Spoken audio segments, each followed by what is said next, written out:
আসসালামু আলাইকুম। বাংলাদেশের পার্সপেক্টে আওয়ামী লীগ নিঃসন্দেহে একটি বড় দল।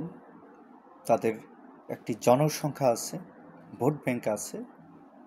এই বিষয়টা অস্বীকার করার মতো না, কিন্তু বিষয় হলো যে 16টা বছর আওয়ামী লীগ এই দেশ, এই রাষ্ট্র ব্যবস্থার যেই অপূরণীয় ক্ষতি করে গেল।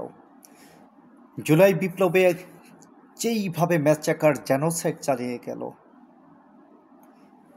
এত হত্যা, এত অনিয়ম, লুটপাট, পুরো দেশটাকে একদম রসাতলে গিয়ে গেল।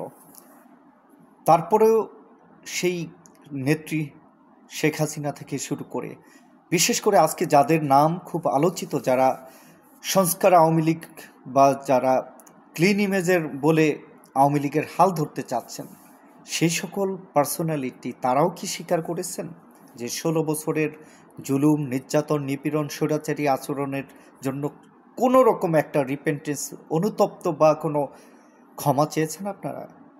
আপনারা কিন্তু ক্ষমা চাননি। বরং আপনারা, আপনাদের এই নেতারা, পালিয়ে যাওয়া নেতারা, গোপনে থাকা নেতারা বিভিন্ন সময় হুমকি, বড় ধরনের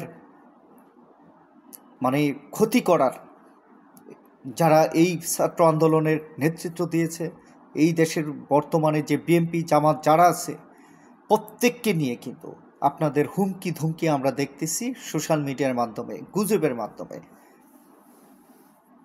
যেই ভিডিও ক্লিপসগুলো সাবেক প্রধানমন্ত্রী শেখ হাসিনার আমরা পাচ্ছি, সেই ভিডিও শুনে তো স্পষ্ট তিনি এই ডক্টর ইউনূসকে এখনও অবৈধ সুদখোর বলে বলেন, এবং তিনি বলেন যে তার নামে যারা মামলা দিয়েছে তাদের সবাইকে হত্যা করতে হবে। তো এই যে যাদের ভিতরে অনুতপ্ত নাই, যারা অপরাধ স্বীকার করে না, আজকে তাদেরকে নিয়ে এদেশের অনেক সুশীলরা বলতেছে না, এদেশের বড় একটা ফ্যাক্টর আওয়ামী লীগ, অনেক বড় ভোট ব্যাংক আছে, জনসমর্থন আছে। আরে ভাই, থাকুক। এত বড় জনসমর্থন, ভোট ব্যাংক থাকলে কি? আপনি তো অপরাধ করেছেন।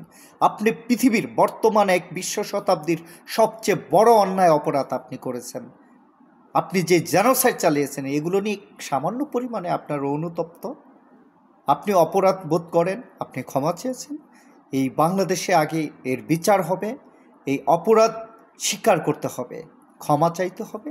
এরপরে অবশ্যই আমি চাই ক্লিন ইমেজের আওয়ামী লীগের যারা যারা আওয়ামী লীগকে অতীতের মতো বিপদগামী করবে না, এই সকল নেতৃত্ব আসুক। আমিও চাই আওয়ামী লীগ এদেশের বৃহৎ দল, জনগোষ্ঠী সমর্থন আছে, তারা যেন আর পিছনের মতো আওয়ামী লীগের মতো স্বৈরাচারী না হয়ে তারা যেন একটি নতুন বাংলাদেশ বিনির্মাণে ভূমিকা রাখবে। ধন্যবাদ। আসসালামু আলাইকুম।